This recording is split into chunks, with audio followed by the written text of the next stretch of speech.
Hi, this is Linda from Whytalker Real Talk. We're going to be starting a new segment, podcast segment, with multiple episodes on Baltimore City and the problems that are part of Baltimore City and their impact on the citizens of Baltimore that live in Baltimore, and also people that may come into Baltimore for other reasonings and that sort of thing. So hopefully we can just we don't have the solutions. No one has the solutions, obviously, because the problems still exist. I mean, the last few years we've seen an ever increasing amount of people that are being losing their lives in Baltimore from murders and all types of activities that are going on now. And the bad part is really seeing a lot of our young children affected. There's a little 7-year-old girl that was killed over a month ago. They just recently were able to find and charge someone with that murder. And this was a gentleman who had been in trouble before on many occasions and was well known to the law enforcement community. Him and his girlfriend both had something to do with it. His girlfriend was accessory to the fact afterwards. That's out there it's in public record now that you can get information on that. But I just wanted to mention that particular one because it's so painful that such a wonderful life, probably a mother, because I've seen the mother on TV and I've seen other people talk about her. So ended at such an early age. So anyway, Baltimore has changed. It's changed from when I was a youngster living in Baltimore. I lived in Baltimore and in the area that a lot of this is going on. We call Sandtown, Big Town.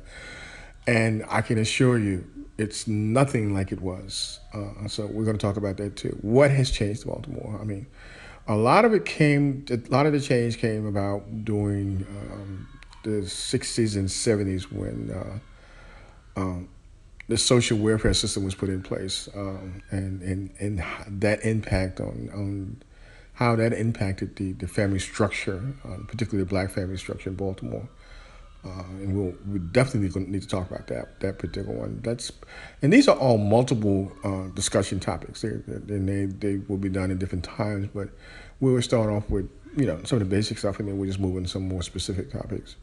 And we're going to talk about respect and what happened to respect. And I think respect, in part, is due because the family structure is deteriorated. So if respect is not taught in the home or in school, in the school systems, then it's not going to exist in our day-to-day lives. Our young people do no longer understand the real meaning of respect, and that leads to a lot of problems.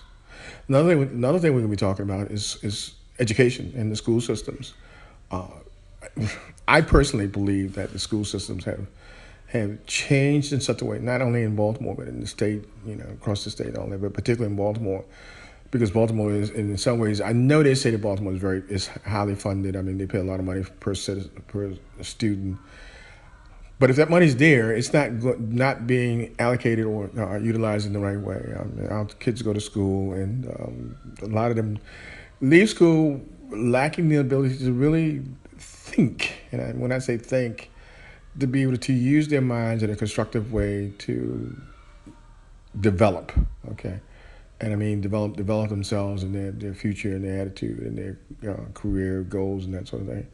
And that's really a subject we want to really, really talk about, because I think education is such a very vital part of how we turn out as individuals.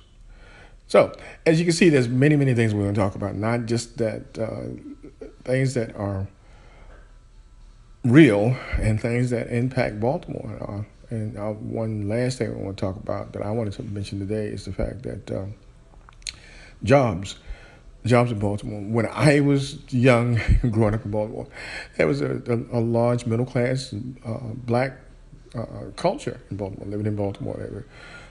If you look at neighborhoods like Harlem Park and those type areas that are in Baltimore, and these are areas that still exist, and you say to yourself, what happened? I mean, in Pennsylvania Avenue used to be a thriving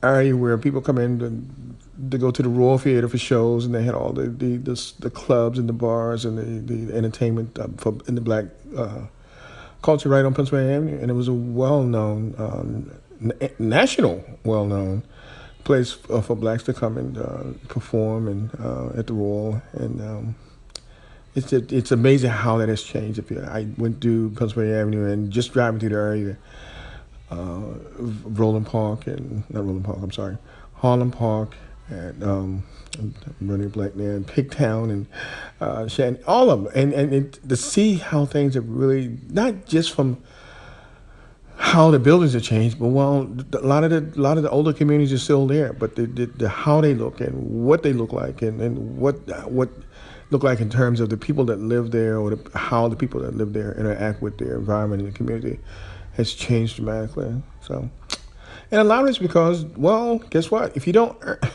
if you're so busy trying to make a living and you spend all your energies in making a living, you can't look at the finer things in life, the things that maybe also be important to you, but you can't adjust because you just don't have the money. So, or the resources to do so. So we're going to talk about that. How can we, or how can people learn or gain a different perspective on jobs and what kind of jobs can be had and how do they get those jobs? I mean, if we say the education system is bad and is failing our young adults, what other things can be done to help people develop the skills and the attitudes they need to be